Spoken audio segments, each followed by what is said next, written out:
Aí ele pulou para dentro daquilo.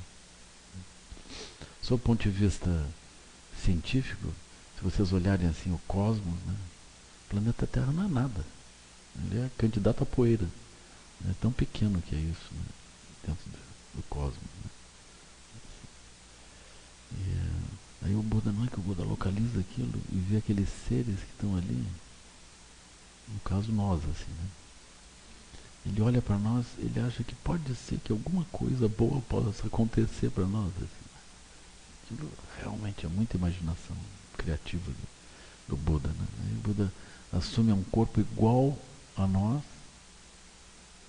e vai trazer benefício, vai gerar uma forma de nós sairmos disso. Né? É muito impressionante isso. Como que esse olhar pode chegar a tal detalhe, né? Mas o Buda veio. Aí o Buda poderia ter olhado a situação e desistido, né? Aí o Buda pensou, não, eu vou dar ensinamentos. Aí deu ensinamentos. Aí esses ensinamentos poderiam ter desaparecido. Numa época que não tinha o stream, não tinha YouTube, não tinha texto escrito, não tinha nada, né? Então o Buda deu os ensinamentos se preservaram na memória, ou seja, na nuvem, no espaço sutil. Ele se preservou até o ponto de passar para textos e aquilo vem vindo. Nós estamos há 2500 anos desse tempo, né? Então, muito extraordinários esses ensinamentos chegarem até nós. Então a gente deveria se alegrar. Os ensinamentos chegam de forma viva. Eles, geração após geração, eles foram testados, experimentados e tornados vivos na mente dos mestres de cada geração. Então isso vem vindo de forma extraordinária, numa linhagem contínua. Isso não é algo que tenha se interrompido e começado posteriormente. Isso vem de forma contínua, né? Com percalços, assim, situações difíceis, mas vem vindo perseguidos em muitos períodos, mas os ensinamentos eles se preservam. Então a gente se alegra com isso também, né? Se alegra. Então quando nós verdadeiramente entendemos esse ensinamento, entendemos esse aspecto raro, precioso, pode ser que a gente decida seguir o caminho, né? Aproveitar isso tudo, aproveitar essa conjunção da nossa vida humana preciosa, da nossa vida humana que é preciosa, com as bênçãos dos ensinamentos. E quando nós juntamos isso, aí a nossa vida humana se torna verdadeiramente preciosa, né? Nós seguimos e aproveitamos a nossa vida humana desse modo. Então esse é o primeiro item. Naturalmente, de modo tradicional, a gente estuda as circunstâncias negativas que poderiam ter desabado sobre nós. Ou seja, a gente indo com o corpo humano poderia estar em regiões onde não há os ensinamentos, poderia estar com o corpo machucado, ou a gente poderia nascer com outros corpos associados aos 6 reinos e estar em situações difíceis, assim, né? Então a gente está numa boa circunstância. Aí a parte de boas notícias termina. Esses pensamentos terminam. Aí o pensamento seguinte é assim: tudo isso ocorre, porém é impermanente. Haha. Aí a gente pensa, de fato. Então hoje nós temos saúde, hoje nós temos como aprender, hoje existem os ensinamentos, hoje isso está disponível, mas nós não temos garantia nenhuma de tempos subsequentes, né? Garantia nenhuma. Então é uma coisa de fato, vocês vão ver que são portas que se abrem por um período e depois se fecham. Essencialmente isso. Né? Mesmo na Índia, por exemplo, as portas se abriram e se fecharam por um longo tempo. As portas em Orjan se abriram e se fecharam por um longo tempo. E assim, nessa região de Orjan, o budismo esteve presente por 1900 anos. E agora se fechou. Não tem budistas no Paquistão, no Afeganistão. Mesmo os budas de pedra estão passando trabalho lá. Assim. Como? Volta e meia eles têm algum problema, né? Mas eu vi aquele Buda que foi explodido. Depois eu vi um relato de que atrás daquele Buda tinha uma caverna que aí tinha não sei quantas coisas que por explodiram aquele Buda, descobriram coisas atrás.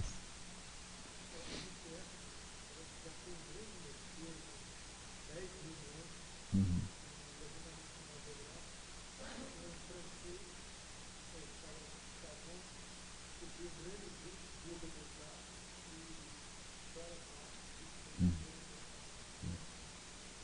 Uhum.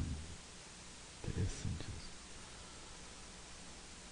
Então, aí a gente vê assim essas circunstâncias, né, que atestam, né, essas relíquias, esses resíduos assim, dessas regiões atestam esse fato de que o Dharma é impermanente, são portas que se abrem e se fecham. Né? Se vocês olharem o Borobudur também, dentro na Indonésia, né, é uma das coisas mais impressionantes assim, que existe. É um país islâmico. Então, a impermanência, ela de fato está presente. Né? Então, se hoje a gente tem alguns traços de budismo no Brasil, a gente não sabe quanto tempo isso também dura.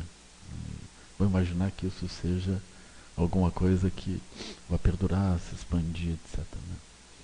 Mas, na verdade, mesmo que perdure e se expanda, aquilo tem um tempo e uma cessação. Né? Então a impermanência é um fato. Aí nós olhamos e tentamos seguir. No que diz respeito à nossa própria vida, também nós temos janelas dentro da nossa vida que nos permitem seguir e de repente aquilo pode se esgotar. Na sequência, a gente ouve o terceiro pensamento. O terceiro pensamento diz assim: nós temos karmas primários, ou seja, nós temos estruturas de karma que podem ser acessadas e podem se tornar vivas, como se a gente tivesse sementes kármicas. Essas sementes kármicas, elas dependem de circunstâncias objetivas para eclodirem. E é o que acontece. Então, nós estamos bem, mas de repente surgem estruturas, karmas secundários, condições específicas que detonam as estruturas primárias de karma, e essas sementes eclodem e os problemas eclodem de uma hora para outra. Assim. Então eu acho que todo mundo na sangue já viu acontecer coisas desse tipo. Assim. Acontecer eclosão de problemas dentro de áreas que a gente poderia imaginar estáveis, mas alguma coisa se move, essa coisa faz que as sementes de karma amadureçam. Num sentido mais profundo, não tem propriamente semente de karma pessoal, né? Mas a nossa mente é livre, ela pode se associar a estruturas kármicas de Laya Vijnana, que é um super depósito de estruturas kármicas compartilhadas. Né? Então nós podemos entrar em paisagens e dentro disso eclode aqueles karmas que a gente pensa que são nossos, porque eles brotam por dentro de nós, movimentando a nossa energia. Né? É assim, então tudo que a gente vê em nós é energia se movendo. Quando a nossa energia se move, a gente pensa que esse movimento é nosso. Mas, na verdade, isso é mais amplo. Né? Mas aqui nessa estrutura, como nós estamos começando o caminho, a gente usa essa linguagem de que são estruturas pessoais nossas, que a gente está trabalhando com a noção de pessoalidade, separatividade e tudo. Nós estamos no início do caminho. Então, a nossa linguagem é essa. Mas é bom de vez em quando que a gente lembre isso, para não gerar também um problema. Né? A gente começa a solidificar visões, e essas visões depois impedem o nosso andar, porque a gente vai estratificando, vai consolidando visões iniciais. Assim. Então, essas estruturas de karma primário, que são essencialmente a Laya Vijnana, elas estão disponíveis para todos os seres, nós podemos embarcar nisso e vamos fazer ações não virtuosas, vamos quebrar a moralidade. Então essa noção de quebra de moralidade, como eu já tinha explicado também, num sentido muito sutil, ela corresponde à perda de lucidez, a vidya. Num sentido médio, ela corresponde a nós embarcarmos em uma separação, né, que enfim é a vidya, né, uma separação entre a nossa experiência e o mundo. Então nós temos uma sensação de mundo separado. E aí nós vamos olhando assim os 12 elos. Na medida que os 12 elos se estabelecem, nós temos a quebra de moralidade, de fato. Né? Mesmo que a gente faça tudo bem certinho, nós temos quebra de moralidade. Essa quebra de moralidade vem devido à perda da lucidez. Nós estamos envolvidos nos 12 elos. Então todos nós já temos um nível de quebra de moralidade. Né?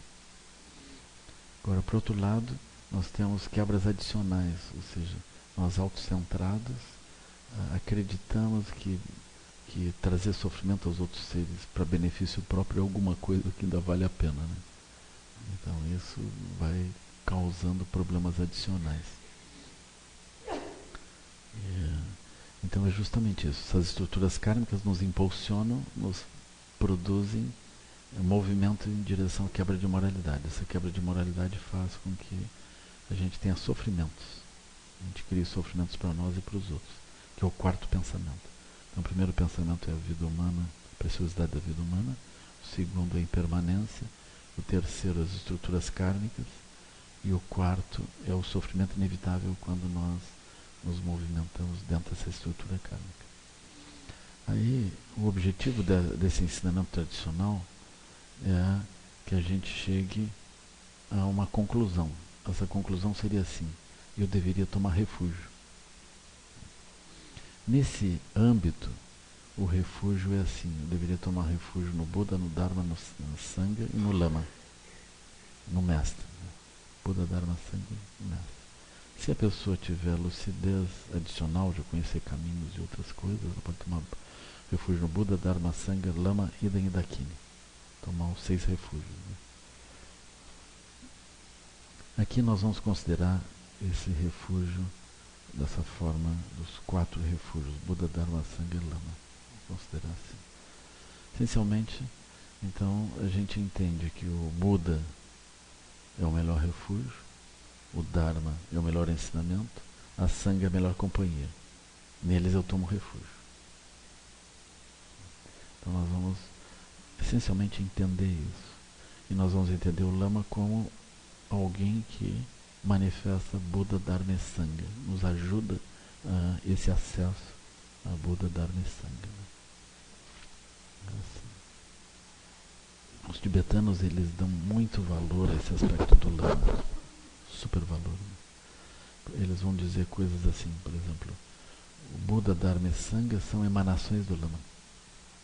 O Buda veio e o Buda foi, mas os Lamas estão presentes. Isso parece que força um pouco a barra, eu acho. Assim, né? Mas, num certo sentido, é melhor olhar esse argumento do seguinte modo.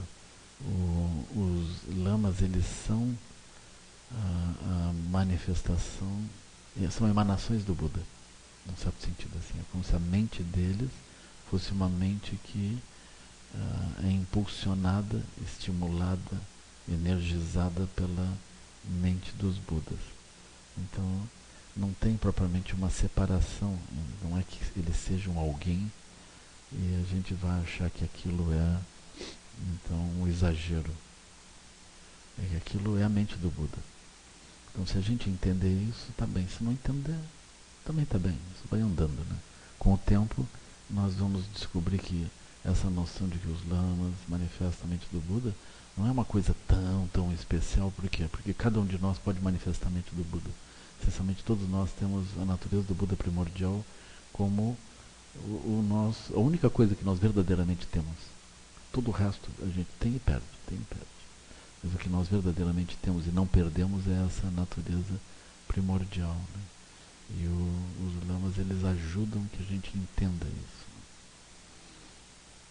Então a gente toma esse refúgio para que a gente possa seguir o caminho.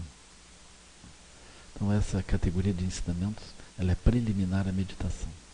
Você deveria entender isso. Isso desde que a gente esteja seguindo um caminho gradual, né? Removendo os obstáculos. Então vamos supor um trabalho ao contrário. Assim, né? A pessoa não entende a linhagem, nem a importância da linhagem, não entende a importância da vida humana, não entende a impermanência, não entende a estrutura kármica, não entende que aquilo produz sofrimento e nem entende o refúgio. E vai meditar. Então ela não tem uma concepção de caminho. Ela vai meditar sem uma clareza de caminho, a não ser que isso já esteja intuitivamente na mente dela. Mas a pessoa simplesmente sentar com a mente do samsara para meditar, é muito difícil que isso vá funcionar, seja o que for. Assim. A pessoa precisaria ter uma compreensão do que ela está fazendo ali, qual é a razão. Ela vai desenvolvendo uma visão de mundo. Essa visão de mundo é uma espécie de uma paisagem. Dentro dessa paisagem, dessa visão de mundo, é que a meditação vai funcionar. Se a pessoa não tiver essa paisagem, é difícil que a meditação funcione. Assim, né? Então esse é o primeiro ponto. Agora, dentro desse processo, a gente começa a amadurecer. Né? Então a gente vai entendendo isso. E aqui no nosso estudo, a gente segue examinando então essa sequência. Então a gente toma refúgio, aí na sequência a gente vai ouvir os ensinamentos. Aí o que a gente vai ouvir? A gente vai ouvir as 4 novas verdades e o nobre caminho de 8 passos. Isso é o que a gente vai ouvir. Então a gente tem usado esse ensinamento fundamental do Buda, que é as 4 novas verdades, o nobre caminho de 8 passos, como introdução ao caminho da meditação propriamente. As 4 novas verdades, elas vão começar com a verdade do sofrimento. Verdade do sofrimento.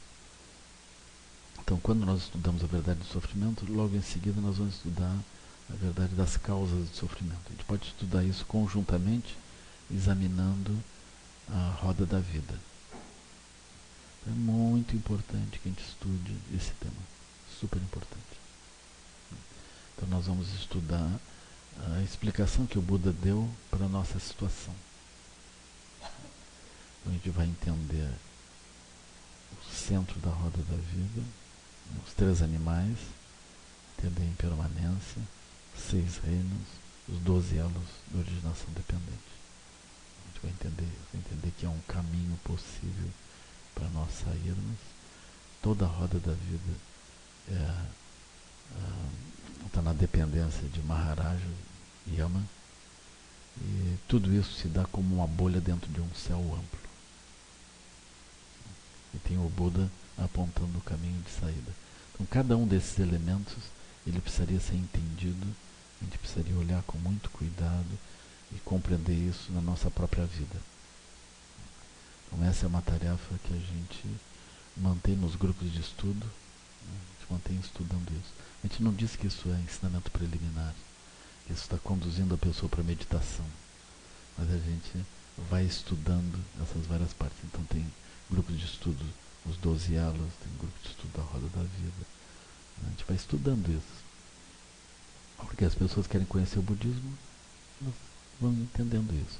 Então isso é essencialmente as primeiras 2 nobres verdades do Buda. A verdade do sofrimento, das causas do sofrimento. É evidente que esse processo todo, como nós usamos, a gente vai até o fim, depois retorna. Quando nós estamos retornando, passamos pelas várias etapas que a gente compreendeu, vacuidade, prajnaparamita, presença, etc. E a gente retorna a olhar a roda da vida, com que olho que a gente olha isso, né? Então nós olhamos com um olho muito mais profundo. Então nós vamos ver a roda da vida, os 12 elos, os 3 animais, a impermanência, etc., com um olho muito mais profundo. Cada vez que a gente der esse giro, a gente olha com um olho mais profundo todos esses aspectos. A gente vê muito mais. No início, a gente vê desse modo, assim, 3 animais, impermanência, 6 reinos, 12 elos.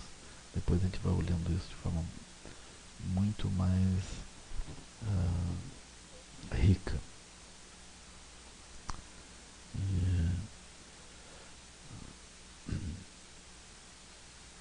Então nós olhamos as 2 primeiras novas verdades, mas enquanto isso vai se tornando denso, vai se tornando mais claro, a terceira nova verdade vai surgindo. A terceira nova verdade trata da possibilidade de nós nos liberarmos. Né? Aquilo vai ficando claro. Né? No início a gente estuda, olha que interessante, o Buda falou isso, falou aquilo. Mas lá pelas tantas a gente se vê preso nos 6 reinos de fato. A gente vê que está ali. A gente vê que está operando dentro dos 3 animais. Nós estamos girando aquilo o tempo todo. A gente percebe que nós estamos presos dentro da impermanência.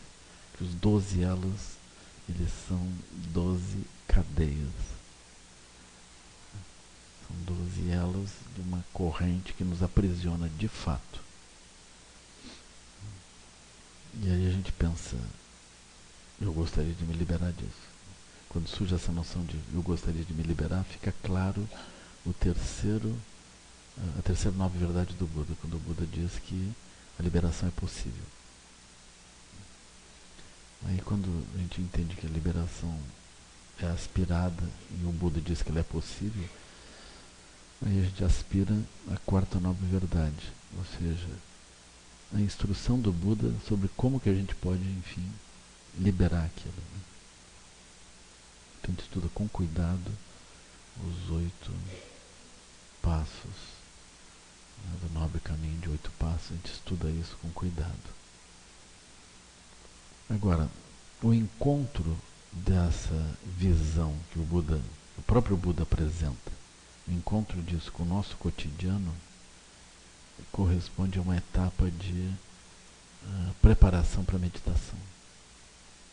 Vocês vão encontrar a palavra meditação dhyana lá no 6º passo do nobre caminho de 8 passos. É a primeira vez que a palavra dhyana vai aparecer, meditação.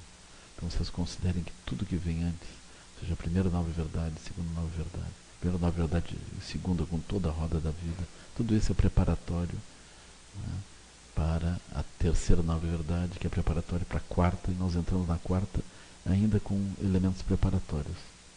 Até o ponto que então o dhyana é possível. Nós vamos praticar dhyana, aí a visão correta da realidade vai se descortinar. Isso vai acontecer assim. Então essa é a descrição do Buda. Mas essa descrição, ela é uma descrição esquemática, né? Ela é como se fosse uma descrição teórica. Nós não temos o detalhe da instrução piedosa de como fazer as práticas e como conduzir isso, né? Então nós precisamos entrar em cada uma dessas partes e abrir e dividir e transformar isso em itens que nós vamos praticar. Então é isso que a gente faz. Então vocês vejam, esse encontro desses ensinamentos com o nosso cotidiano, ele vai amadurecendo lentamente, de modo que tem um certo momento que a gente pensa assim, eu preciso fazer retiros. A gente começa a fazer retiros curtos, daqui a pouco a gente pensa, eu tenho que fazer retiros maiores. Então a coisa vai marchando nessa direção, ou seja, naturalmente aflora dentro de nós esse foco, esse interesse e essa prioridade de nós intensificarmos a prática. Então quando essa intensificação natural da prática ela surge, isso é um resultado de que a etapa preparatória ela avançou. Então a etapa preparatória ela se desenvolveu, amadureceu e nós sentimos essa necessidade de aprofundar. Então isso não quer dizer que toda essa prática do encontro dos ensinamentos com o nosso cotidiano ela seja alguma coisa inútil, porque a preparatória e a prática mesmo é o que vem depois. Não é isso. É que são diferentes práticas. Nós precisamos encontrar essa compreensão do mundo cotidiano a partir dos ensinamentos do Buda. E a partir disso, a gente vai amadurecendo. Se a gente quiser examinar com cuidado o que acontece na nossa mente quando a gente vai amadurecendo, então a gente poderia entender assim. Em primeiro lugar, os 4 pensamentos que transformam a mente, eles traduzem um nível de amadurecimento, né? Não tem isso. A gente poderia entender que a gente realmente tem uma vantagem, que é a nossa vida. A gente poderia entender que o ensinamento do Buda é realmente uma vantagem, que a gente poderia aproveitar. A gente poderia ter uma sensação madura da impermanência. Eu acho que todos vão gerando essa sensação amadurecida da impermanência, né? nós geramos uma sensação também amadurecida de que existem estruturas kármicas que falam por dentro de nós e nos impulsionam, e a gente depois vê o estrago que fez, né? A gente experimenta isso uma vez, duas vezes, daqui a pouco a gente já está cansado daquilo, né?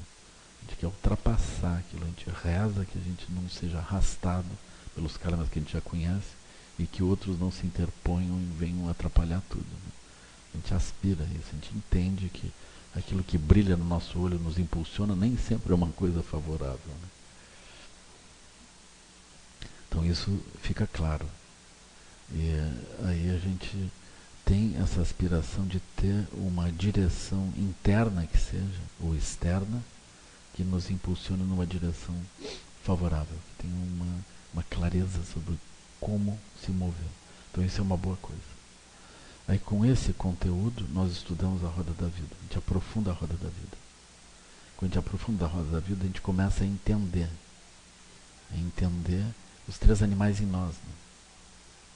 A gente vê a ignorância, vê nós ocupados com carências, e a gente vai vendo as raivas surgirem, a gente apegado às situações, sempre reformando a nossa identidade, reestruturando as identidades e os ambientes, incessantemente sem chegar a lugar nenhum. A impermanência ao redor derrubando as nossas construções, fica super evidente. O fato também dramático de que não importa quanto sucesso a gente tenha tido durante a vida, quando nós nos aproximamos do final da vida, aquilo não tem resultado nenhum, porque a gente não vai levar nada do que a gente acumulou. Nós vamos...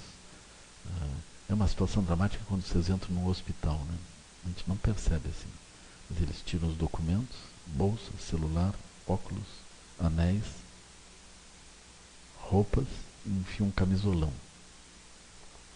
Para sair dali, pessoal, não é bem assim. Eles não... Ao entregar tudo isso, tu entrega também a capacidade de dirigir o que vai acontecer contigo. Dali para frente tu fica uma criança. E agora, doutor, o que vocês vão fazer? Agora vamos fazer isso. E agora, o que vão fazer? Vamos fazer isso. Isso se der para conversar. Senão, chega alguém, pega lá, lendo mais, pegam o camisolão de vocês, levantam, dão uma olhada e baixam. Agora vamos seguindo. Além do mais, eles chegam assim, sem nenhuma cerimônia, tchum, e tu... Eles pegam aquilo e levam de um lado para o outro. Se eles tivessem lucidez, fizessem tudo certo, ótimo. Mas está cheio de casos que eles tiram a perna errada, tiram o rim errado. Assim. Então, quando a gente entra lá, a gente deve rezar todo o tempo que tivesse, né? Para que as coisas tenham um mínimo de lucidez, né? E elas consigam andar. Então isso é impermanência. Decrepitude é isso. E se tiver nessa etapa, não importa o que a gente tem acumulado do lado de fora, a gente só está com o camisolão mesmo, né? E a enfermeira pode chegar lá e a situação... Só isso. Você ainda passa uma vergonha, assim, né? Se tiver alguém com uma câmera para botar no Facebook, ainda estragou tudo, assim, né? Revelações secretas sobre o lama. Situação grave, né? Então essa é a situação. Nós vamos em direção à decrepitude. É bom que a gente tenha alguns amigos médicos, assim, né? É essencial, né? Então a gente, talvez nesse momento a gente não entenda isso. Nós estamos super ocupados em obter coisas que a gente vai deixar junto com os anéis, com a carteira, com tudo lá de fora, né? Com certeza.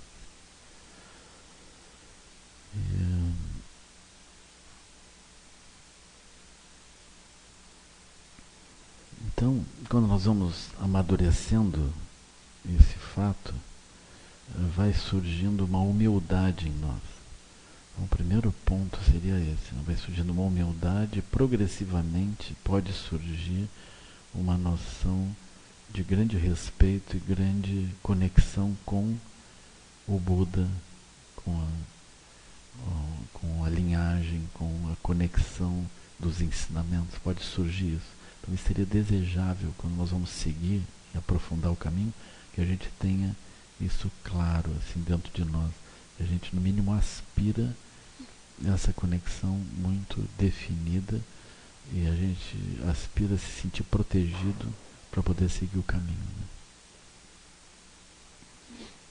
Então, os tibetanos eles têm práticas específicas, práticas formais para gerar isso. Aqui nós não temos muito tempo também para isso, né? Mas o encontro dos ensinamentos com a nossa mente e dos ensinamentos e a nossa mente com o que vai acontecendo em volta, esse conjunto de elementos vai produzir uma maturidade, porque a gente vai se dando conta disso, né? Então pode surgir a sensação de que a gente colocaria o ensinamento como ponto principal, assim, o ensinamento é a conexão com o ponto principal das nossas vidas. Então isso está dentro das práticas preliminares, a gente chegar a essa maturidade. O segundo ponto, também que está dentro das práticas formais tradicionais, é um ponto que nos leva a olhar todo o nosso passado, ou assim, as nossas vidas todas para trás, com o olhar do Dharma.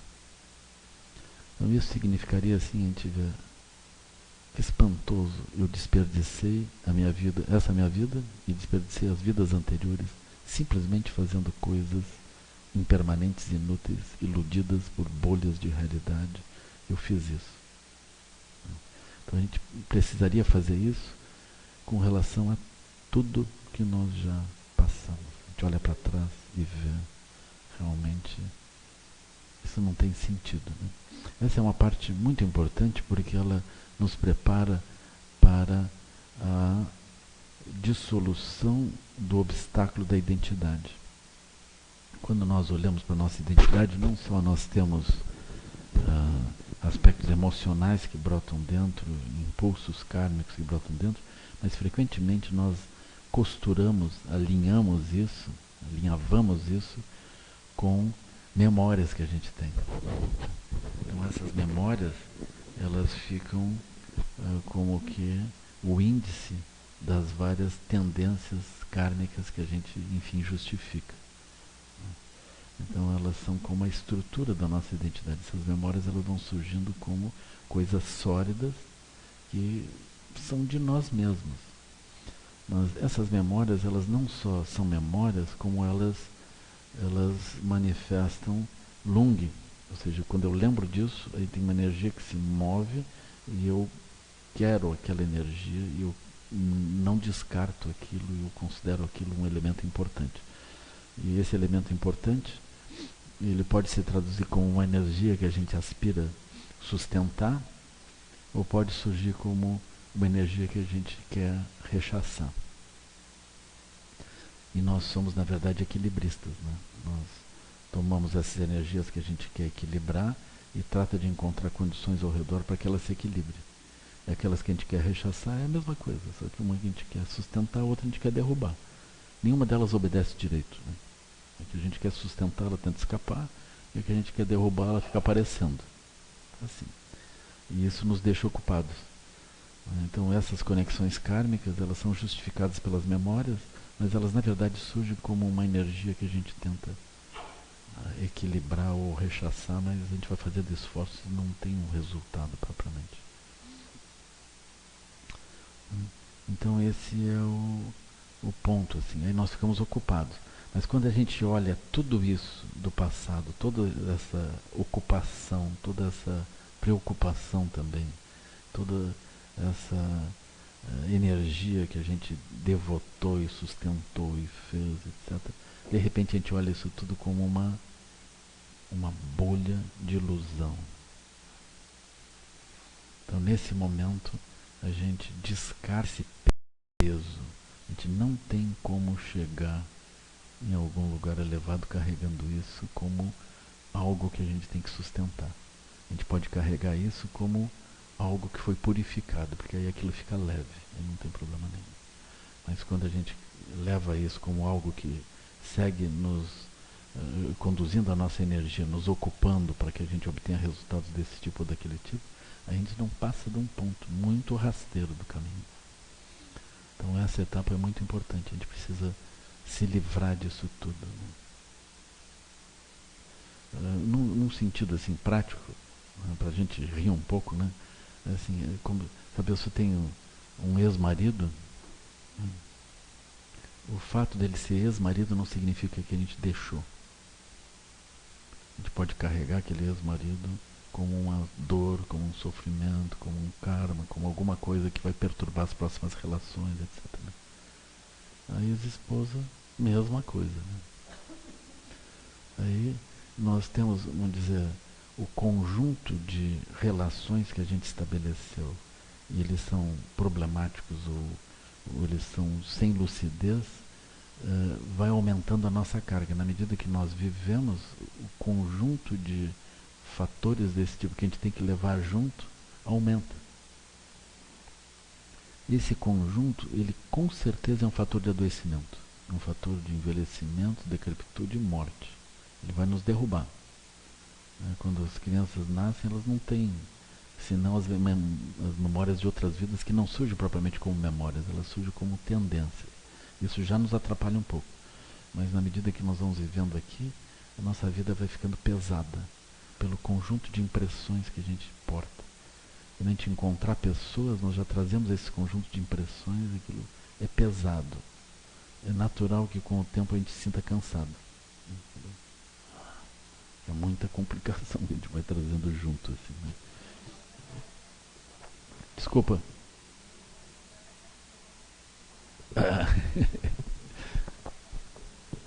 Com certeza. Aí quando a gente recebe a camisola, né, que a gente, enfim, eu sou um monge agora, né? Agora é eu e a camisola, né? Que eu tenho a felicidade de ter uma boa enfermeira. Mas essencialmente é o momento da gente perdoar todo mundo que ficou, se perdoar de tudo e quitar isso, né? Assim, então essa etapa ela é muito importante.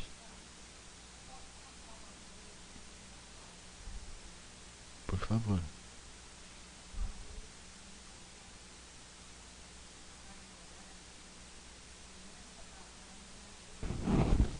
Para?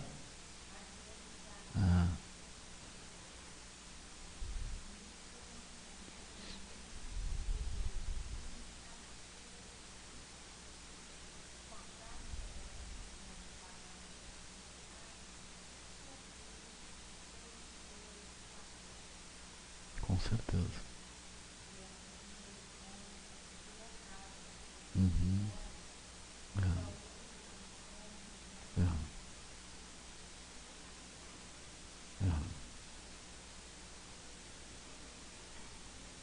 Por favor.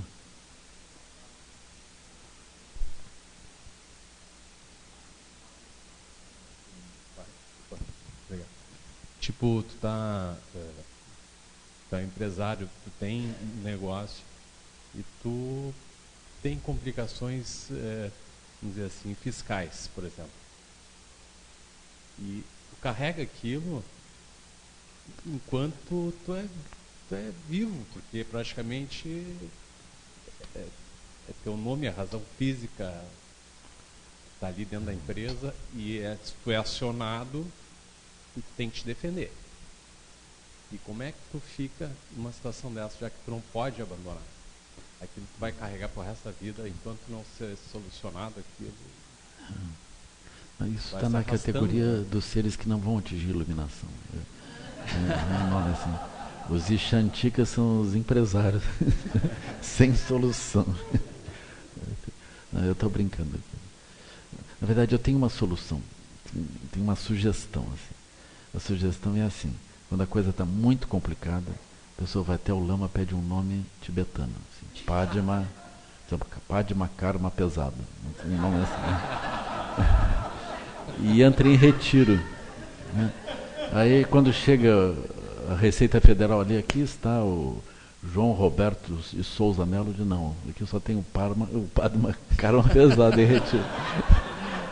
Aí eles olham, cabeça raspada, enrolada num pano vermelho lá, com um olho profundo, numa escuridão, meditando. Mudar a identidade. Está resolvido. Aí a pessoa entra em retiro 6 anos, né? E prescreve as dívidas todas. A pessoa tem um renascimento. Aí aqui no budismo a gente cobra barato para um retiro. Que quita as dívidas todas. Bom, careca eu já tô. Não precisa nem rapar, né? Assim, Meio caminho andado. aí a minha sugestão é fazer mais dívidas até o último momento. Assim. Isso é um processo de. Os empresários têm essa habilidade, né? Estão indo montanha abaixo, aí se endividam total, né? Aí saltam. Aí os credores afundam.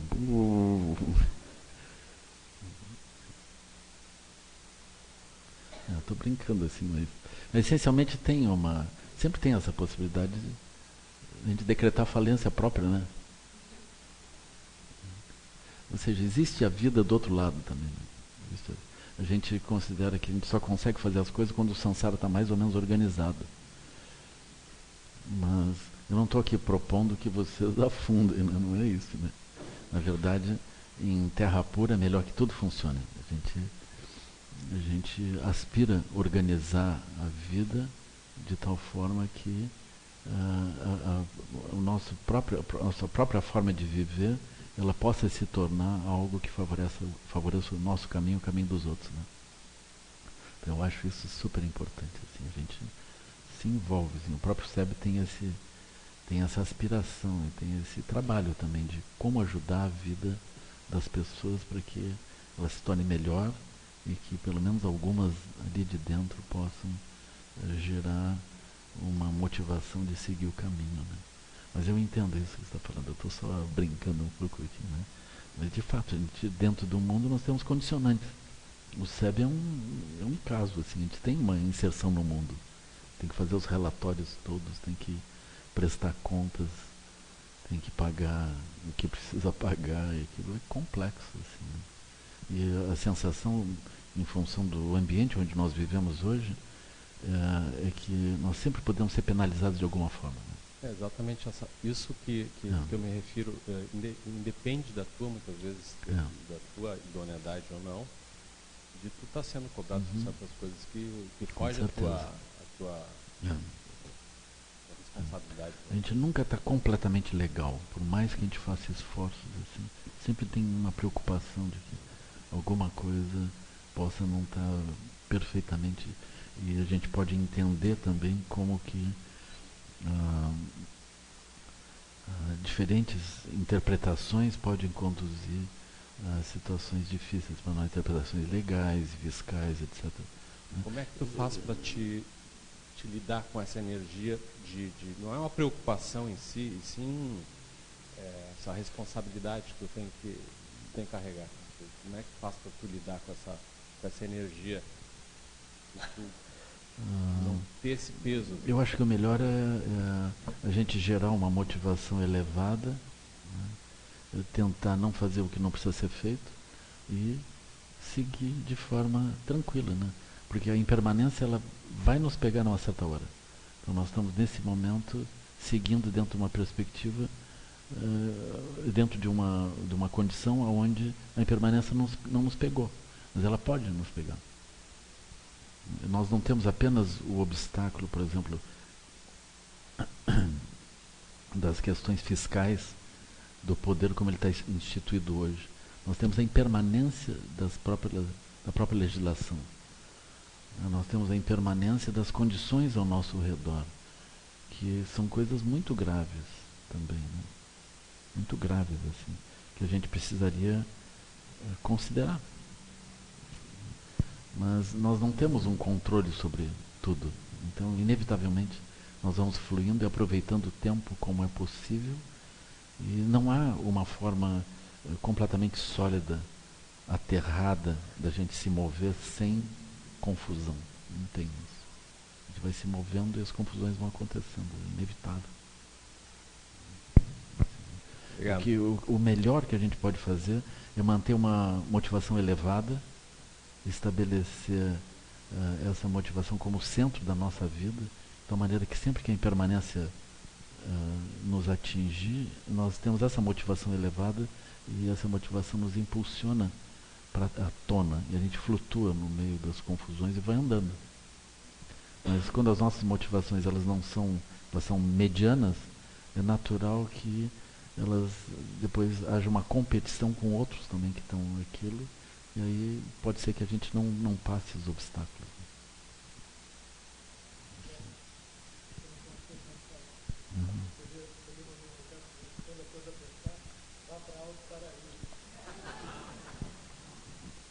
Aham. Aham. Com certeza.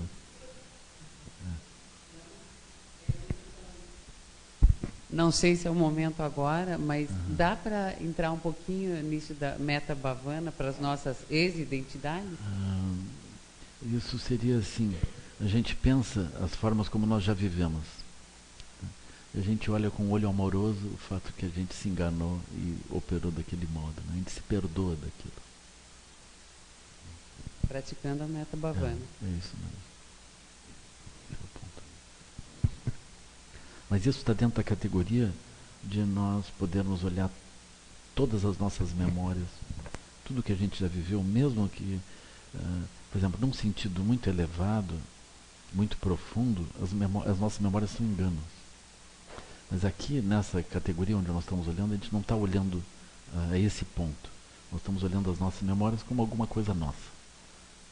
Então nós estamos enganados mesmo. Isso é uma prática para a gente enganada. Então a gente olha o passado, olha essas coisas todas que ainda movem a nossa energia. Se elas não moverem mais a energia, vocês estão livres. Mas se as coisas do passado movem a energia, então vocês têm que chegar a esse ponto de ultrapassar essa conexão. A gente precisaria olhar para isso. E Metta Bhavana pode ser uma boa prática, né? Olhar as nossas múltiplas identidades, as nossas múltiplas vidas, e olhar com esse olhar amoroso, assim. E perdoar e sorrir para aquilo, né? Sorrir. A gente nem se julga, nem se absolve, nem promove, nem sustenta. A gente sorri para aquilo, assim, né? A gente vê como isso foi, né? Então essa é uma boa prática. É uma boa prática. Ela seria, no caso de um retiro, quando a gente vai entrar em retiro, de fato, ela seria quase indispensável. Por quê? Porque todas as memórias que ficarem como coisas ativas que acionam energias, elas vão competir com o foco do nosso retiro, com certeza. Então a prática de meditação, quando a gente vai sentar e vai estar ali naquele lugar que é o presente, além do passado e do futuro, quando nós estamos ali, nós temos isso mais ou menos resolvido. Isso faz parte das práticas preliminares. Se a gente não tiver isso, a gente termina juntando a prática da meditação com as motivações, né? Então eu medito para ter mais força para enfrentar os dragões do lado de fora. Uma coisa um pouco assim, né? Por favor.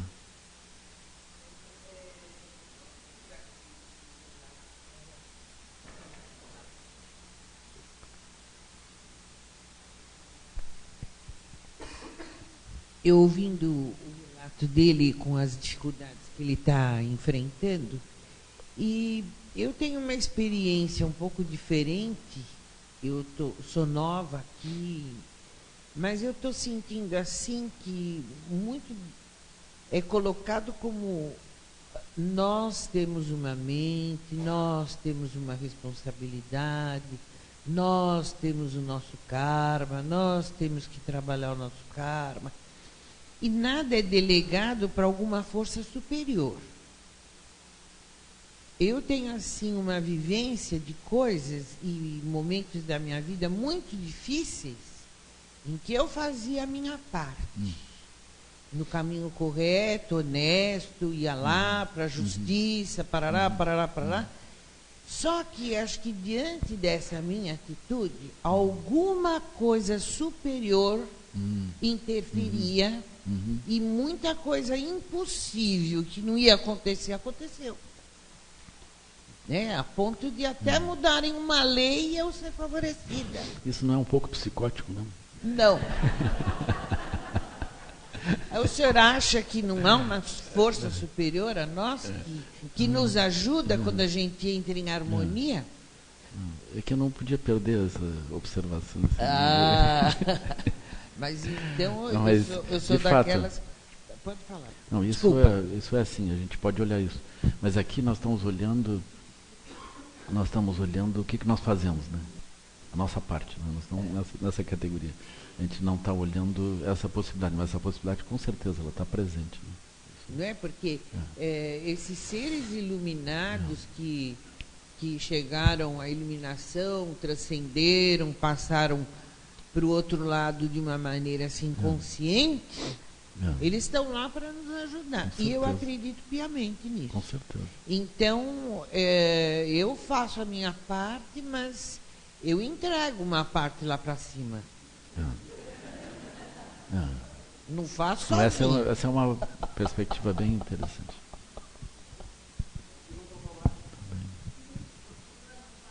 É que essa parte é Guru Yoga, né?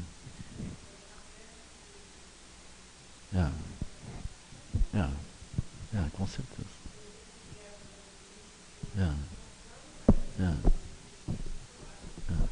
Com certeza. A Guru Rinpoche, ele vai dizer, se você pedir na hora que está pedindo, está obtendo. Aquilo é assim, né? Mas é que nós estamos indo por partes, né? Aquilo tem. A gente vai chegar em Guru Yoga, que trata disso, né?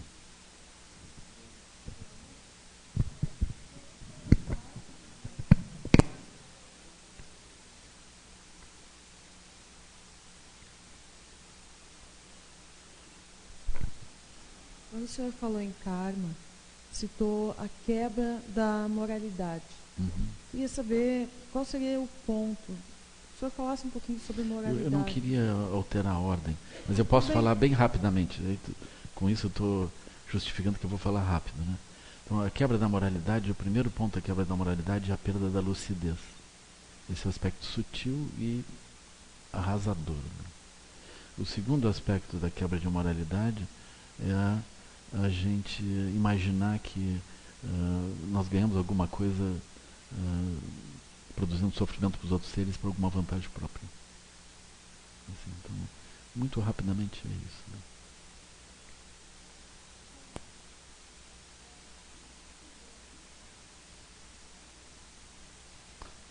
Também.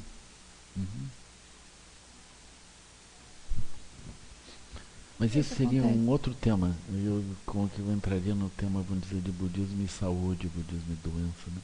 E agora eu estou tentando estabelecer essa. Eu estou seguindo uma linha hoje de manhã. Mas aí de noite eu venho aqui e nós vamos olhar as perguntas todas. Guarda essa pergunta, que é uma boa pergunta. Tá? E aí, então, eu estava descrevendo os 4 pensamentos que transformam a mente, que vai gerar essa noção da vida humana preciosa. Aí nós temos essa prática que nós nos vemos com a bata do hospital, né? Isso seria a nossa humildade, né? Humildade, a situação é grave. Então a gente precisaria ter isso. Aí nesse momento a gente olha com esse olhar de humildade e aspira essa proteção que tem essa conexão também. Né? Eu aspiro essa conexão da linhagem, dos mestres, do Buda. Eu sinto que eu vou precisar disso. Aí vem o terceiro aspecto, onde eu olho então a minha própria vida, minhas memórias todas, eu vou ultrapassar a solidez que eu dou a isso. Né? É como se eu me livrasse desse conjunto que vai me arrastando, e cada vez eu vou ficando mais pesado e eventualmente doente e sem energia. Por esse arrasto das ações feitas, né? Das memórias do passado, a gente vai arrastando. Eu acho crucial a gente observar a vacuidade do mapa astrológico de nascimento de todas as revoluções. Vai cuidar daquilo. Né? Eu não quero causar nenhuma polêmica. Né? Sabe que isso é uma afirmação assim, conciliadora, né? Não. Ó, isso.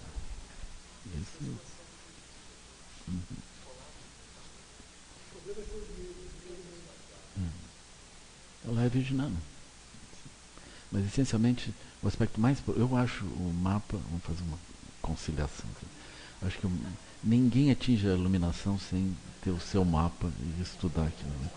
Essa parte aqui é isso, é o mapa. Vocês entendem? O mapa não está todas as memórias de todas as vidas, aquilo está tudo estampado ali dentro.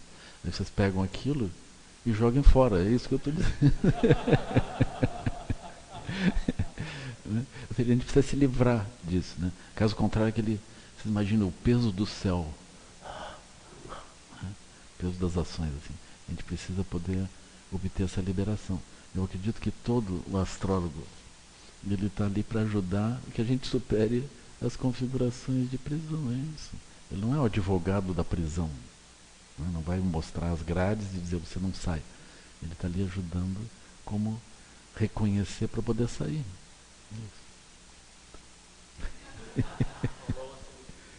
Como? Ascendente Libra e Sol em Aquário.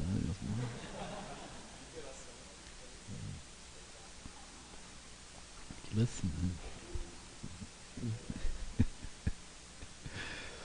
Assim. Mas, então, nessa parte é justamente isso. Nós estamos olhando o conjunto dessas memórias. Sejam memórias que a gente lembra mesmo, ou memórias que surgem como impulsos. Nós estamos olhando isso e a gente está dizendo, eu não sou isso, não preciso obedecer, agradeço o tempo que eu já obedeci e segui, mas eu não sou isso. Então a gente tem uma prática específica onde nós aliviamos esse peso. Assim. Então vocês podem imaginar o que isso pode produzir quando a gente alivia esse peso. Né? Só que vocês não pensem que vocês estão aliviando o peso daquilo que era ruim. Vocês estão aliviando o peso daquilo que era bom também. Porque esse aspecto ele é cíclico. Né? Aquilo que eu tenho de bom hoje, amanhã ele pode se tornar justamente a fonte de sofrimento. Né? Então nós giramos isso. Então vocês não pensem que estão se livrando dos obstáculos ficando com aquilo que parece que é bom. O que parece que é bom também é problemático. Então nós estamos oferecendo, estamos buscando a liberação de tudo aquilo que nos conecta, seja do jeito que for. Né? Aí vocês podem se imaginar, vocês nesse tempo, além do tempo, na identidade, além da identidade. Vocês agora estão com o olho brilhando e estão prontos, estão livres para meditar. Né? Mas isso aí não é suficiente. E nós temos uma outra etapa ainda. 1, 2, 3. Agora, quarta etapa, onde vocês assumem que os obstáculos que permanecem em vocês, aquilo que ainda existe em vocês, que vocês precisam superar, vocês não precisam negar. Vocês começam a prática de vocês por ali mesmo. Essa é a visão de Vajrasattva. Né? Ou seja, a característica que nós temos e que pode parecer positiva ou negativa, mas aquilo que brota em nós como alguma coisa sólida e que eu reconheço como um obstáculo, aquilo mesmo é o lugar onde eu começo. Eu não começo abandonando aquilo, iniciando um outro jeito. Eu começo ali mesmo. Naturalmente, tem práticas que eu acho também muito úteis, que a gente pega o obstáculo, amarra aquilo, bota dentro de uma caixa, chaveia bem e sai para o lado. Por quê? Porque nesse momento eu não consigo lidar com aquilo. Então eu vou crescer, eu vou me reforçar, depois eu vou abrir a caixa e vou enfrentar aquilo. Isso também é útil. Mas o ensinamento de Vajrasattva é esse. Eu faço o voto de tomar aquilo mesmo e purificar aquilo naquilo. Isso é muito importante. Isso nós fazemos também. A gente considera, por exemplo, um corolário disso, é a gente considerar que os inimigos são mestres. Todos aqueles que fazem brotar obstáculos em nós, eles são mestres. É por isso que as pessoas, quando chegam a um certo nível, é necessário casar, é necessário ter namorado. A gente precisa de mestres ao lado, assim, né? Implacáveis, né? Testemunhas implacáveis de tudo que a gente está fazendo. Assim. E aí nós vamos... A gente precisa de ter alguém que nunca acredita que a gente atingiu a iluminação. Aí nós vamos até o fim mesmo. Então, a capacidade de observar o outro e observar todas as interações como um mestre fazendo surgir as coisas. E quando elas aparecem, a gente não corre e foge daquilo, não. A gente olha que aquilo mesmo é uma bênção que potencializa a nossa prática. Então nós vamos indo desse modo. Né? Então isso é a prática de Vajrasattva. Super importante. Purificação de Vajrasattva. Né? Aí nós chegamos à noção de Guru Yoga, que a gente também trabalha bastante. Né? Então essa noção de Guru Yoga, ou seja, da gente buscar o refúgio de várias formas. Né? A gente vai trabalhando e aprofundando isso. Né? Então a gente, num sentido sutil, nós vamos encontrar Guru Yoga na forma do espaço de Samantabhadra, o Buda vivo, Buda primordial vivo. Né? Aí nós vamos olhando o refúgio nas 5 sabedorias, nos 5 Jnani-Budas. Nós tomamos refúgio em Guru Rinpoche, que é os 5 Jnani-Budas e Samantabhadra. Ele manifesta isso. A gente entende aquilo vivo, como que aquilo opera. Aí nós vamos tomamos refúgio em Cherinzig, aí tomamos refúgio nos múltiplos Budas, refúgio nos múltiplos mestres. Nós vamos tomando refúgio desse modo, a gente vai entendendo isso. E a gente entende que o refúgio se dá no corpo, na nossa energia, na nossa mente, na mandala e no céu. Então a gente purifica esse refúgio. Né? Entende finalmente que esse refúgio ele alcança os 6 bardos. É muito importante a gente entender que o refúgio alcança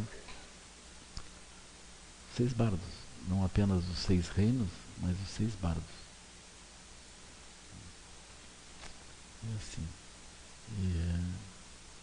Ou seja, ele alcança a nossa vida, alcança a meditação, alcança o sonho, alcança o morrer, pós-morte e o renascer. O refúgio alcança isso. Né? Então a gente tem essa clareza. E quando nós estamos com essa clareza, esses vários itens, nós estamos no ponto de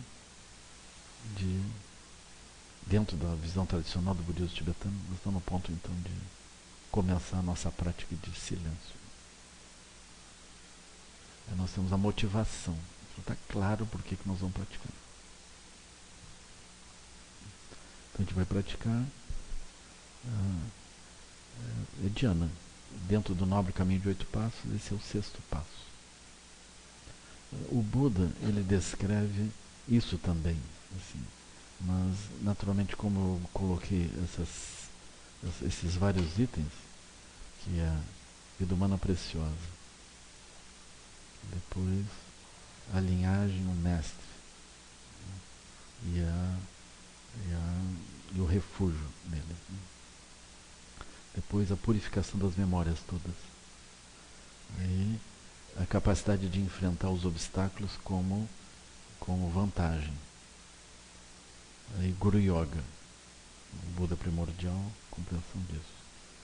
E aí os 6 bardos. A compreensão dos 6 bardos. Então a compreensão desses 6 itens é uma base, é como se fosse um elemento preliminar. Então todos nós, dentro do SEB, estamos fazendo isso, sabendo ou não sabendo. Como sempre tem essa estrutura, nós estamos estudando cada um desses pedaços e essa é a paisagem geral que nós estamos operando. Então, na medida em que isso vai avançando, a gente vai aspirando estabilizar e ultrapassar os obstáculos que a gente já viu. Né? Aí vem a motivação da meditação.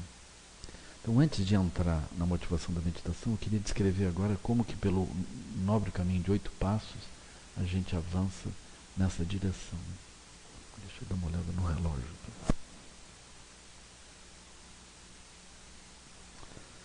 Então, no nobre caminho de 8 passos, a gente entra desse modo. Aí o Buda vai dizer, primeiro elemento seria uma motivação verdadeira no caminho. Isso está ligado a uma compreensão da nossa vida. Eu tenho uma compreensão da minha vida, essa compreensão da minha vida me leva então a andar no caminho. Segundo ponto que o Buda vai e essa compreensão da nossa vida, ela vem das primeiras 3 novas verdades, né? Ou seja, a verdade do sofrimento, das causas do sofrimento e da liberação do sofrimento. Aí eu entendo a minha vida a partir disso, aí essa compreensão me impulsiona para seguir o caminho. Agora o caminho ele não vai começar com a meditação, ele vai começar com os votos de não trazer sofrimento aos outros seres. Essa noção ela é super importante porque ela corresponderia também à liberação de todas as memórias do passado. Porque o que nos leva os impulsos correspondentes às ações de agressão, ações não virtuosas com relação às outras pessoas, elas estão ligadas a toda essa configuração passada, toda essa configuração que termina se manifestando como a energia que nos impulsiona automaticamente, que a gente não sabe de onde é que vem, que nos impulsiona nas direções equivocadas, né? A gente precisaria purificar isso, aí as nossas ações negativas elas são suprimidas. Ações negativas de corpo, de fala, de fala mesmo, e de mente. Nós abandonamos essas ações. Se nós seguirmos com as ações negativas, elas vão dificultar o nosso caminho, elas vão prender o nosso caminho. Nós vamos criar impermanência. Mesmo quando, por exemplo, dentro de uma empresa, se a pessoa fizer ações negativas, ela pode ter problemas. O aspecto mais grave de uma empresa é que a gente nunca sabe se está fazendo tudo perfeito. A legislação muda constantemente, a legislação é super complexa, tem muitas interpretações também. E às vezes, se vocês vão procurar as pessoas que estão na vigilância daquilo e pedem a dica, eles não têm um branco e preto que eles possam dizer. Se eles são amigos, eles dizem, olha, vai mais por aqui que ninguém vai ver. É um pouco assim, né? Porque essa interpretação tudo bem. Mas gente mais, vamos dizer, mais cautelosa ainda, mais terra, eles dizem, olha, no orçamento da nossa empresa nós temos que prever um tanto para advogados e ações e indenizações. Eles nem sabem por quê, mas aquilo é assim. Né? Isso. Aí não é de admirar que vocês olhem, por exemplo, nós criticamos constantemente os políticos e lobbies de várias coisas, né? Mas vocês imaginem que vocês têm uma grande empresa ou rede de grandes empresas, né? É necessário ter alguém em algum lugar para defender vocês frente à legislação, frente às coisas. E aí, se vocês quiserem pagar as pessoas para estarem lá, aquilo é uma pequena fração do próprio custo do negócio. Então, o fato da legislação muito complexa, legislação não clara, o sistema judiciário lento e eventualmente comprometido, né? O submetido, o suscetível a lobby também, né? Aí isso termina criando uma outra realidade que vai operar por trás e vai gerando inteiro, né? Vocês entrarem vocês olhem nos jornais eletrônicos, eu tenho um jornal eletrônico que eu não vou fazer propaganda aqui, que eu olho, assim, pelo menos dia sim, dia não. Aí eu entro na coluna, clico política, eu já não entro, né? Porque quando eu clico política, só vem casos de polícia. Fulano denúncia disso, denúncia daquilo, fulano se defendeu.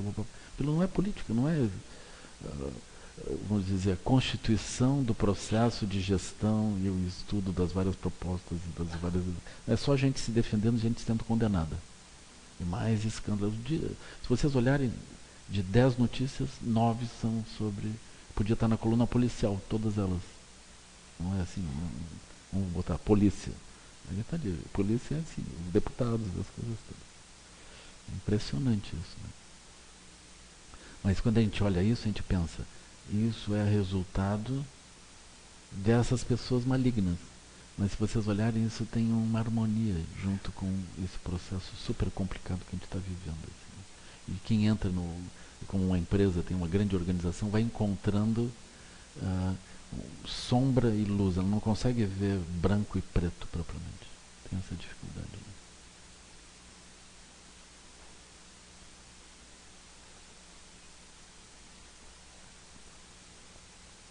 Mas aí tem esse aspecto. Não cometer ações não virtuosas.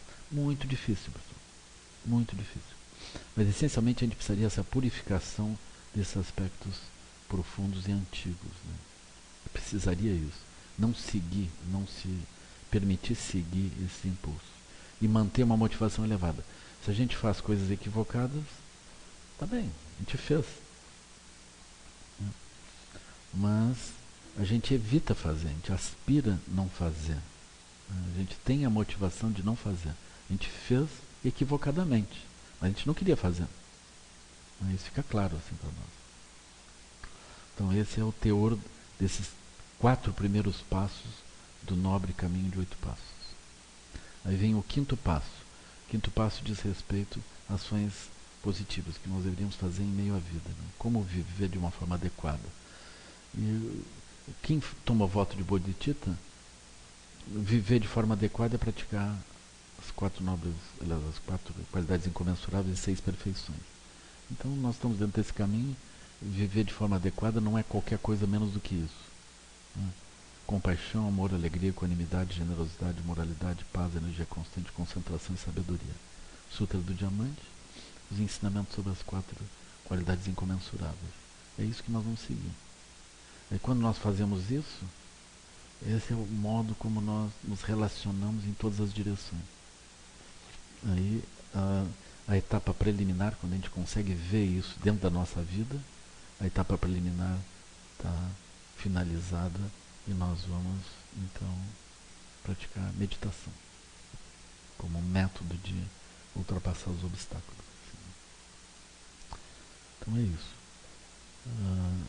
Aqui nós temos utilizado dentro do SEB também como é que eu vou dizer, um atalho para esse conjunto de visões. Né? Esse atalho diz respeito à meditação a partir da imagem de Guru Rinpoche. Então a gente começa assim.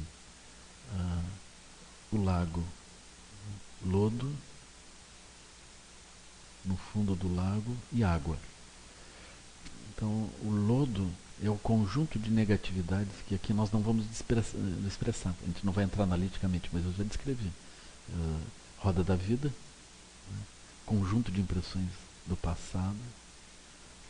Aí vocês olhem a Laya Vijnana, se vocês quiserem olhar nesse sentido, ou seja, o conjunto de estruturas kármicas coletivas que todos acessamos, né? A gente pode incluir aí todos os mapas astrológicos possíveis, está tudo dentro do lodo. Isso, né? Aí aquilo tudo vai produzir o quê? Os condicionamentos, são os condicionamentos que produzem sofrimento. Agora, não posso deixar de lembrar da Tatá, né? A Tatá estava, quando a gente se encontrou com ela, ela disse: eu vim do sul para verter lágrimas no Capibaribe. Não é bonito isso? Ela foi lá, verteu lágrimas no Capibaribe. Aí não pude deixar de brincar. Aí no dia seguinte tinha uma mortandade de peixe. Né? Estava brincando assim, né? Isso foi o retiro lá em Timbaúba.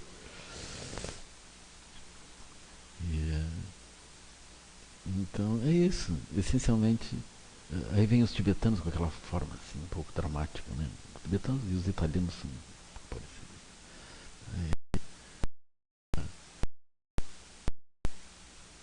O oceano, todo o oceano já passou várias vezes pelas glândulas lacrimais dos seres. Tanta lágrima que já correu, tanto sofrimento que já correu. Então, não sei, tipo, fazer uma conta assim, né? Para ver quanto que de lágrima tem que brotar ao longo desses 200 mil anos que tem a raça humana aqui. Mas tudo bem. Né? Vamos supor que, então, a gente olha então a água do lago são as lágrimas, é o sofrimento. Então, o fundo do lago e a água, esses 2 elementos, eles são o símbolo de tudo aquilo, de toda a negatividade que pode acontecer, o símbolo das dificuldades que a gente se defronta durante a vida. Nós nos defrontamos, todos os seres se defrontam. Né? Agora, quem vai entrar no caminho de fato vai produzir um elemento diferencial disso. Por quê? Então aqui eu estou descrevendo em geral, depois eu vou dividir em itens. Né? É assim, quando nós nos defrontamos com o mundo, o que tem no mundo? O mundo é o lago, é lágrimas e lodo. Isso é o samsara. Isso não é a realidade ampla. Isso é o samsara. Mas se nós estamos imersos no samsara, nós estamos imersos nesse aspecto de lodo e de lágrimas.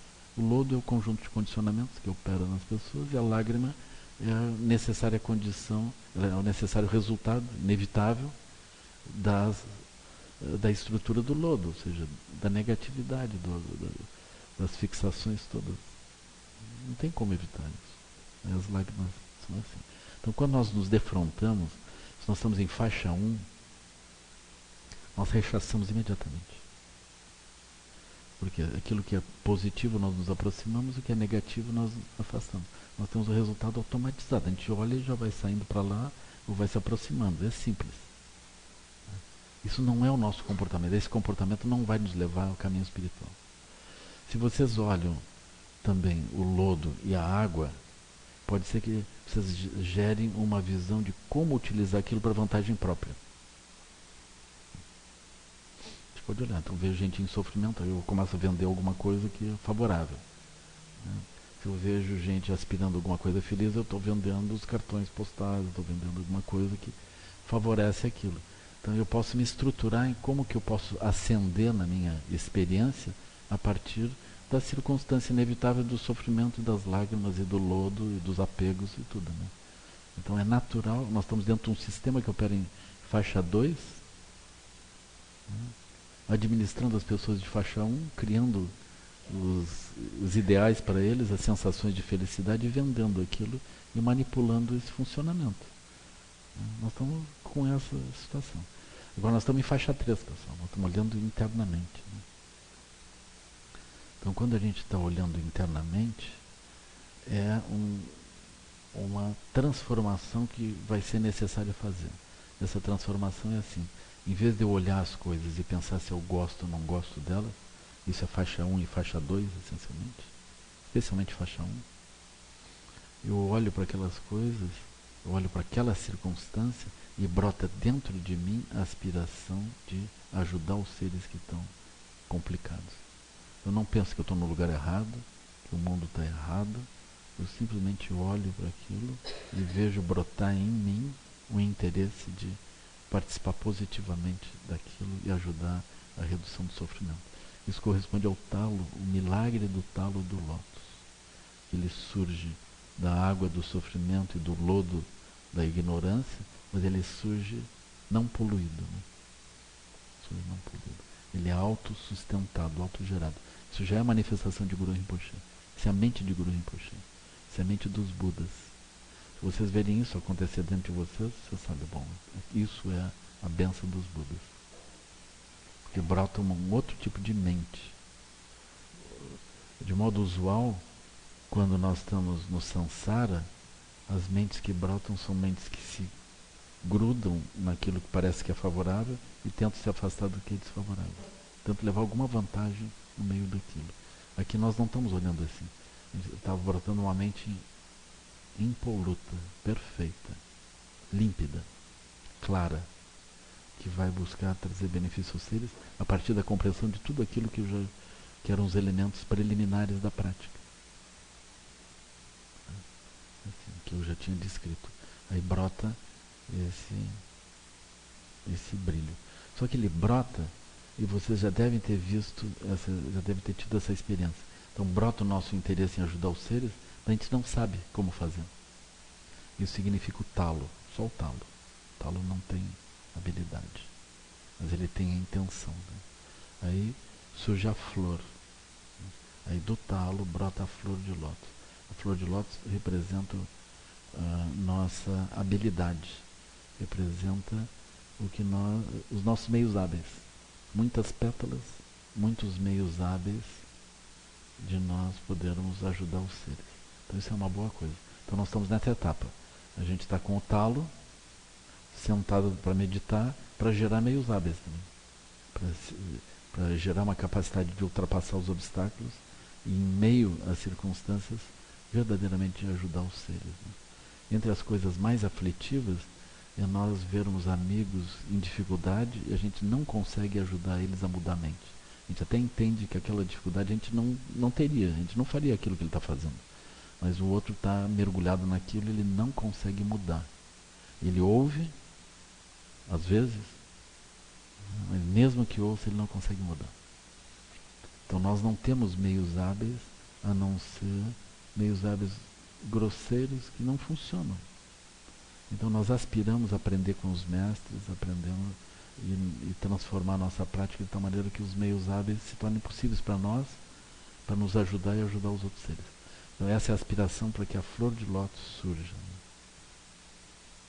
Quando nós temos alguns meios hábeis, nós temos o desafio seguinte, que é assim, eu posso, por exemplo, ter desenvolvido alguns meios hábeis, a gente pensa assim, a gente pode ter desenvolvido alguns meios hábeis, mas talvez a gente não queira usar, a gente está preferindo voltar à faixa 1, se conectar com o que é bom, se afastar do que é ruim e seguir desse modo. Se a coisa aperta, a gente volta para lá, então gera aquilo e desarma os obstáculos. A gente volta para a mente comum, que parece fácil, então a gente vai tendo impulsos aqui e ali, a gente vai seguindo. Então aí surge uma etapa de maturidade, onde a gente vai sentar sobre o lótus. Sentar sobre o lótus significa que nós vamos tomar como referencial o talo e a flor. Nós vamos viver a partir disso. Então é uma etapa de maturidade. A gente assume, nós vamos viver desse modo. Né? Quando isso ocorre, aí surge uma energia de sustentação natural. Aí surge a mandala, energia de sustentação natural, que vai aparecer como se fosse a aura em volta do praticante. Né? Tudo isso dentro do céu. Tudo isso uma situação particular dentro do céu. Céu amplo, dentro desse céu amplo, as múltiplas manifestações. Aí Guru Rinpoche. Guru Rinpoche tem um pé de lado, ele não está em lótus, ele está pronto para se levantar. Ele tem um pé já de lado, assim, prontinho para se levantar. Isso é a posição do Bodhisattva. Ele está pronto para se levantar. O pé dele não se levanta sobre o samsara. Então o pé dele tem um lótus por baixo do pé. O pé dele também tem um lótus. Quando ele se levantar, ele não se levanta no meio da confusão. Ele se levanta com o pé sobre o lótus. O Guru Rinpoche tem roupas variadas, que significa os vários meios hábeis. Ele é capaz de entrar em diferentes circunstâncias. Ele tem roupa de rei, tem roupa de monge, tudo junto. E ele tem um chapéu de 5 bicos, que corresponde a 5 Jnana Budas. No topo do chapéu, ele tem uma pena. Essa pena corresponde aos abutres que voam muito alto e veem tudo de uma altura muito elevada. Então significa a visão elevada dele. Então nós estamos fazendo essa prática. Então quando nós entramos no caminho, no mínimo que brote o talo de lótus. Brote o talo em nós.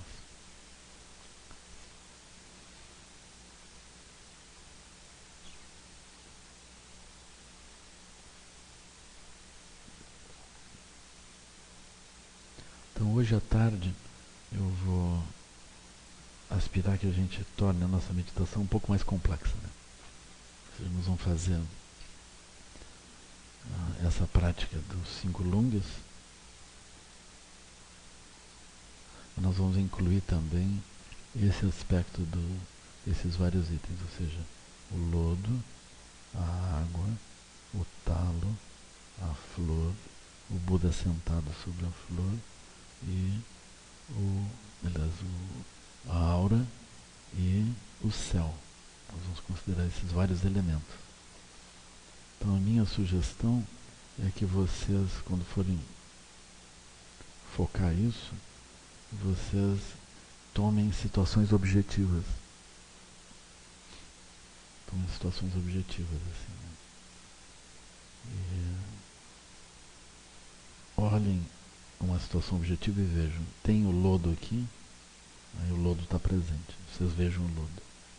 Tem o sofrimento, a água está presente. Aí quando eu me defronto com esse lodo objetivo e com essa água objetiva, brota o talo do lótus ou brota faixa 1? Eu correndo de alguma coisa, atropelando alguém, tentando obter alguma vantagem. O que brota? Ou brota a faixa 2, eu me organizando para atingir uma certa coisa do mundo, né? Então, brota esse talo ou não brota? Então, esse é um ponto super importante, né? Então, aí vocês vejam, vocês procurem experiência, porque todo mundo tem experiências desse tipo, né? Experiência no qual a pessoa, no meio de uma circunstância difícil, brotou uma visão elevada, onde a pessoa reconheceu o sofrimento, reconheceu a contaminação, mas a pessoa manifestou o lótus, ela teve uma outra visão, ela pulou fora de faixa 1 e teve uma ação elevada, né? Então, todo mundo tem isso. Aí pode ser que a pessoa tenha tido o impulso da ação elevada, mas não tenha tido habilidade, não teve. Mas pode ser que a pessoa tenha tido habilidade.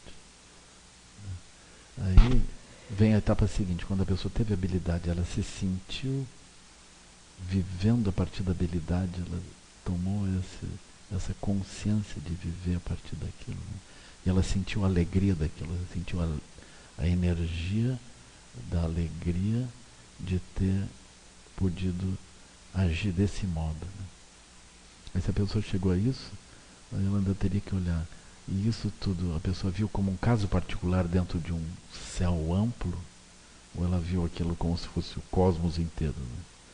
Às vezes a gente fica preso dentro daquilo como se fosse realmente tudo. Aí a pessoa precisa ver aquilo como um pequeno grão dentro de uma vastidão. Então essa seria a prática. Seria a prática.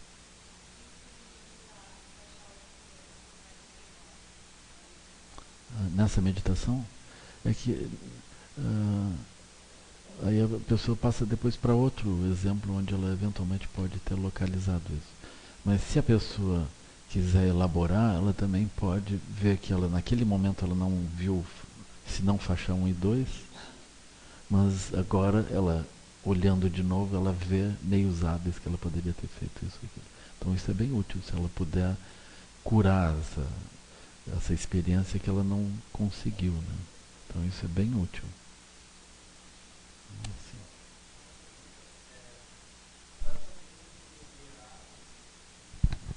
Durante a meditação, né, a gente olha para uma possibilidade de um meio hábil, né? E para saber se ele é hábil ou não, então a gente vai contemplar esse sentimento de alegria. É isso? O sentimento de alegria é um ponto importante que vem quando a gente viu que aquilo é uma boa coisa, a gente sentou sobre aquele lugar, a gente vai se manifestar a partir daquilo, né? Aí brota esse sentimento de alegria. Agora, a gente nunca vai ter bem certeza se um meio foi realmente hábil, porque se nós estamos dentro do samsara, aquilo que a gente conserta de um lado, a gente também desajeita de outro lado, né? Aquilo é um pouco complexo, assim. Mas o ponto é que a gente pode ter a sensação de que aquilo foi correto. Então isso significa que nós temos uma motivação de fazer a coisa de forma apropriada. Então isso também está valendo. A motivação mesmo de que a gente manifeste um meio hábil, que a gente introduza alguma coisa e obtenha algum resultado. Eventualmente esse resultado pode ser acalmar outra pessoa ultrapassou o obstáculo, mas a pessoa não atingiu iluminação. Então aqui não é um meio hábil final. É um meio hábil dada aquelas circunstâncias, né? Então aí está bem, assim, né?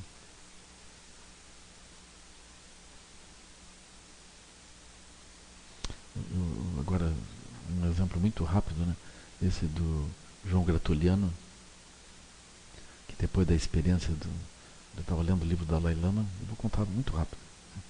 lendo o livro do Dalai Lama e passou uma muriçoca no meio do livro, aí ele ficou muito chocado de que a mente dele, entendendo a compaixão, as palavras do Dalai Lama, não foi capaz de impedir esse gesto de faixa 1, assim. Aí ele ainda abriu o livro com a esperança de que não tivesse o bicho ali, mas estava. Então estava ali a prova da mente dele, né? Aí uma outra vez entrou uma cucaracha, uma barata, pela janela voando assim, né? Aí ele pensou, agora não vou fazer nada, agora eu estou bem alerta. Ele foi lá, botou um potezinho em cima, jogou ela pela janela, sentou. Aí daqui a pouco ele escuta um grito no apartamento de baixo. E aí ele escuta pá, pá, pá. Assim, né? Então ele usou um meio hábil. Né? O meio hábil foi de alcance curto, né? O cara entrou no apartamento de baixo e teve o seu fim. Assim, né? O karma da barata é uma boa explicação, né? Com certeza. Mas para ele aquilo não serviu também, né?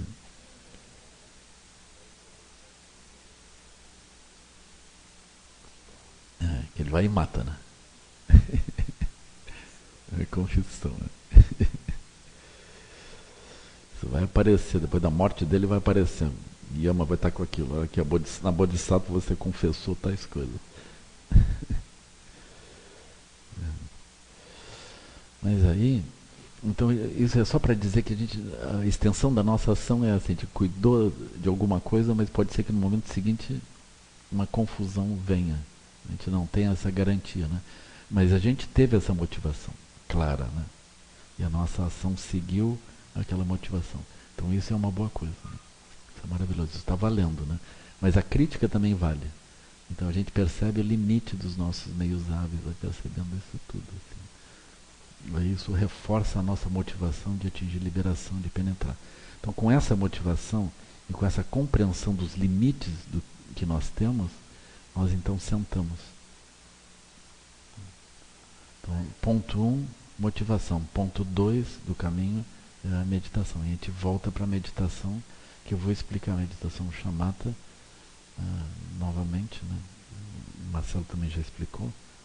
Mas aí a gente começa. O ponto 2 da prática é a gente senta em chamata impura. Depois nós vamos para a chamata pura e vamos andando. Então agora nós estamos retomando o caminho do treinamento. Eu descrevi hoje o ponto 1, que é a motivação. Descrevi de uma forma complexa. Eu entrei pela forma tradicional tibetana, depois peguei o que o Buda coloca como caminho, como é que ele vai descrever a meditação como a 6ª etapa do novo caminho de 8 passos. Aí eu dei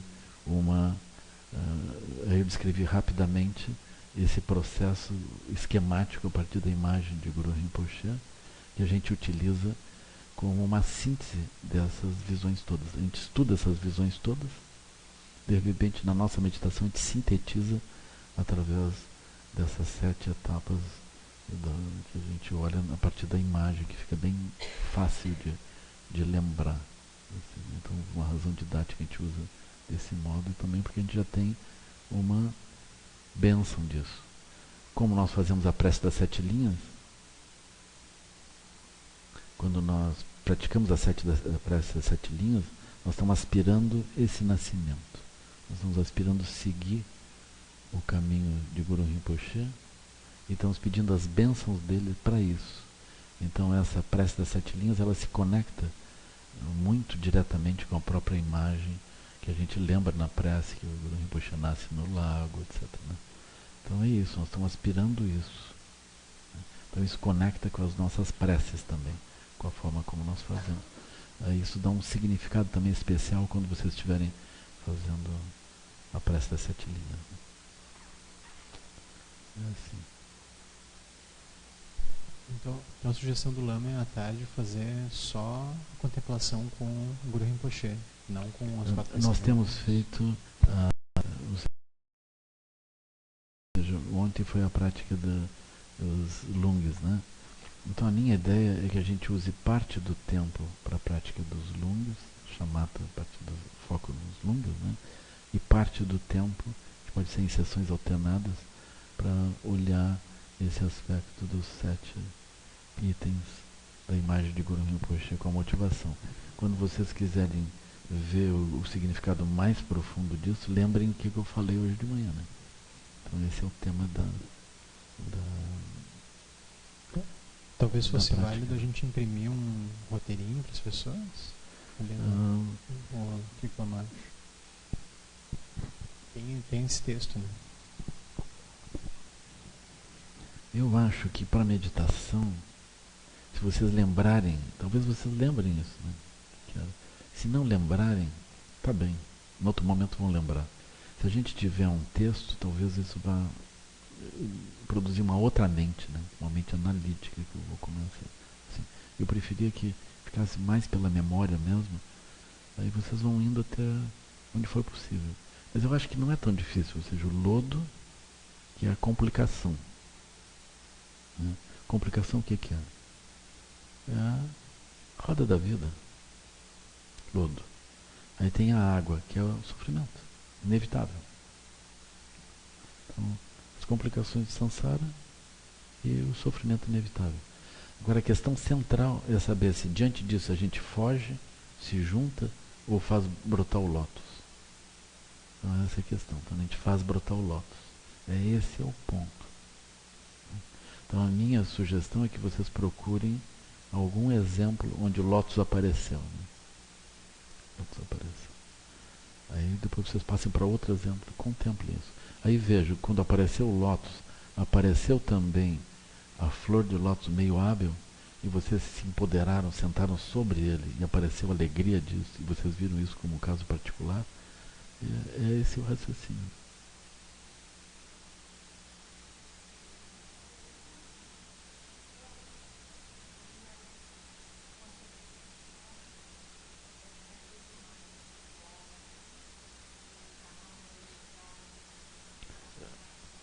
O surgimento da flor é um meio hábil de intervir. É um meio hábil mesmo. Agora o talo pode ser isso, essa amorosidade, essa compaixão, esse interesse. Mas eu posso manifestar isso e não ter meio hábil. A gente olha para outra pessoa e não sabe o que fazer. Ou olha para nós mesmos, né? E não sabe o que fazer. Mas a gente tem interesse, a gente entende que o caminho não é simplesmente responder automatizado aos impulsos em faixa 1, correspondente ao que vai aparecendo na frente. O elemento mais importante é o surgimento do talo mesmo. E depois o resto vem por si. Mas o fato de a gente encontrar obstáculos e fazer o talo surgir.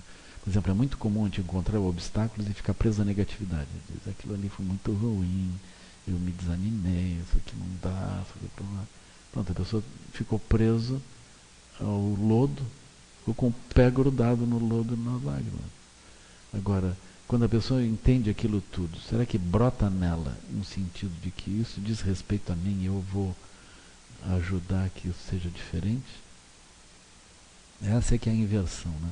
E nós já fizemos isso muitas vezes, nós temos isso. Só que a gente precisa agora localizar isso e nós vamos tomar refúgio nisso. Nós vamos tomar isso como a nossa motivação do movimento no mundo. Que a gente vai começar com a prática. Né? A nossa prática vai ser movimentada a partir disso. Se a gente não tiver isso, nós não conseguimos tomar impulso para a prática a partir do samsara. Então nós estamos imersos no samsara, a gente precisa usar o samsara como impulsionador de prática. Nós não temos outra coisa, né? Então a gente entende isso e vai começar desse ponto. Assim. Naturalmente tem outras pessoas que podem começar de outros pontos. Mas aqui eu estou explicando o caminho gradual. Tem outras pessoas que têm intuição da natureza primordial. Elas começam na natureza primordial. Eu não quero saber de sofrimento, de lodo, de água. Isso tudo é ilusório. Por que eu vou me meter nisso? Eu quero a natureza primordial. Eu quero ver onde é que está o ponto último. Isso é que interessa. Mas esse ensinamento é um outro ensinamento. Agora estou ensinando o caminho gradual, que é o caminho amplo. Então, de modo geral, dentro da nossa estrutura, a gente primeiro apresenta o caminho rápido. Depois a gente apresenta o caminho quase rápido. Aí depois a gente, ok, então vamos fazer a repescagem geral, vamos começar direitinho assim.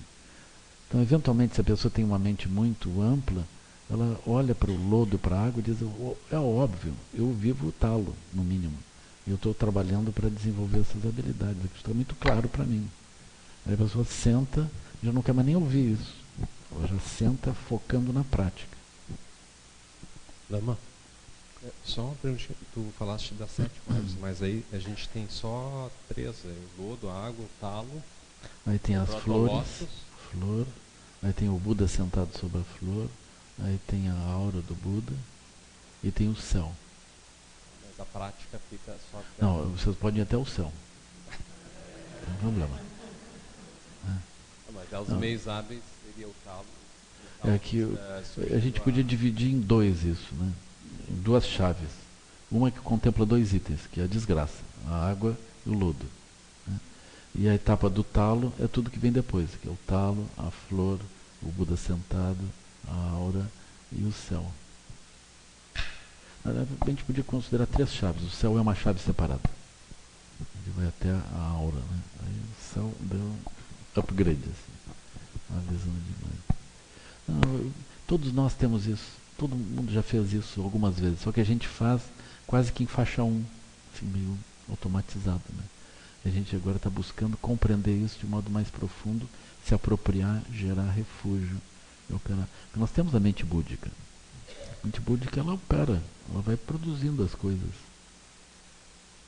Então é muito importante, até mesmo com um método didático, a gente entender que a gente tem a mente búdica, que a gente passa pelas várias coisas, eventualmente não nota, mas a gente passa constantemente, manifesta essa mente búdica. Assim. A gente localiza, agora nós tornamos conscientes e tomamos aquilo como um refúgio, de fato.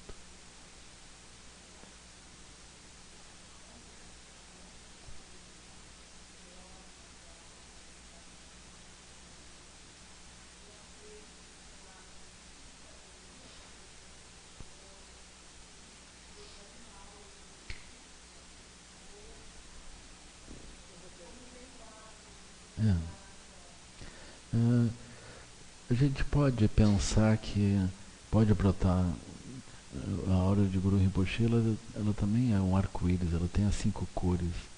A gente poderia dizer que brota de acordo com as mentes dos 5 Jnani Budas, né? A gente pode pensar assim. Isso complica um pouquinho, mas isso também está certo. Tá bem?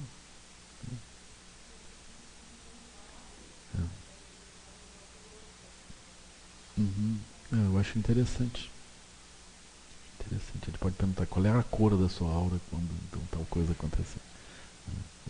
Se aquilo foi mais pelo Buda, mais pela compreensão da sabedoria do espelho, da sabedoria da igualdade, da sabedoria discriminativa, da causalidade, o Dharma também pode olhar assim também. Ainda assim, cada uma dessas cores tem as outras. Ou seja, cada uma das sabedorias tem as outras todas. Como cada um dos lungs tem os lungs todos. Né? Coisa assim. Eu queria entender se essa prática ela se dá a partir de uma experiência passada ou se é algo que a gente ainda está para... Tanto faz. A experiência passada, quando a gente pegar, ela virou uma experiência presente. A experiência futura, quando a gente pegar, ela também virou uma experiência presente. A experiência presente, quando a gente pegar, ela virou... Mas digo algo que a gente já entenda como...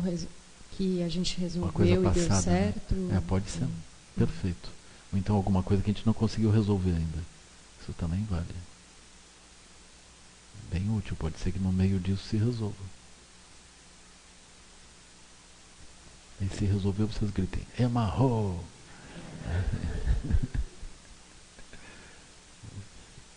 Então nós vamos fazer dedicação. Né?